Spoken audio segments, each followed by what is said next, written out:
मकर संक्रांति एक महत्वपूर्ण दिन है जो सूर्य के चारों ओर पृथ्वी की गति को दर्शाता है। प्रत्येक महीने सूर्य एक राशि से दूसरी राशि में प्रवेश करते हैं, जिसे संक्रांति कहते हैं। सूर्य देव के धनु राशि से मकर राशि में प्रवेश करने को मकर संक्रांति कहते हैं। इस दिन से खरमास समाप्त हो जाता है तथा एक बार फिर से सभी मांगलिक कार्यों की शुरुआत हो जाती है। यह दिन विशेष रूप से दान, धर्म, पुण्य के लिए अत्यंत शुभ माना जाता है। इस वर्ष मकर संक्रांति में अत्यंत दुर्लभ शिववास योग तथा पुष्य नक्षत्र योग का निर्माण हो रहा है। आइए जानते हैं क्या है शिववास योग तथा पुष्य नक्षत्र योग का शुभ मुहूर्त तथा महापुण्यकाल का समय। मकर संक्रांति शुभ मुहूर्त। पुण्यकाल सुबह 7:33 से शाम 6:56 तक। मकर संक्रांति महापुण्यकाल सुबह 7:33 से सुबह 9:45 तक। पुष्य नक्षत्र योग 14 जनवरी को सुबह 10:17 से 15 जनवरी को सुबह 10:28 तक है। वर्षों बाद मकर संक्रांति में पुष्य नक्षत्र योग बन रहा है। इस नक्षत्र के स्वामी शनि देव हैं, अतः इस काल में काले तिल का दान करने से शनि की बाधा से मुक्ति मिलती है। इसके साथ ही यह योग धन और समृद्धि प्रदान करने वाला माना गया है।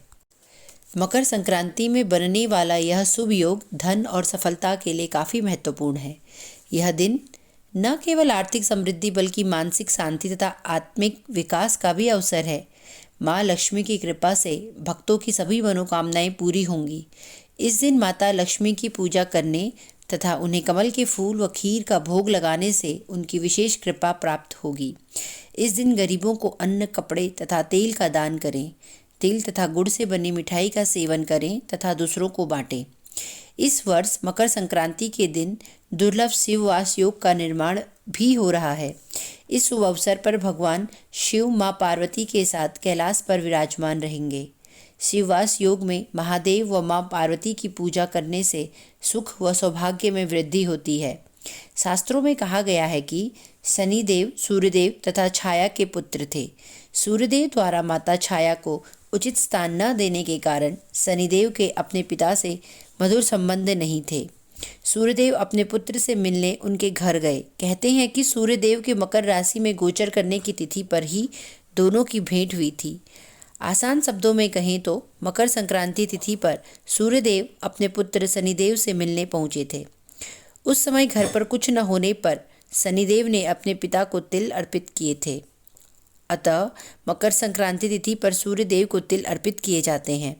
इस दिन पिता तथा पुत्र सूर्यदेव तथा शनिदेव के संबंध मधुर हुए थे।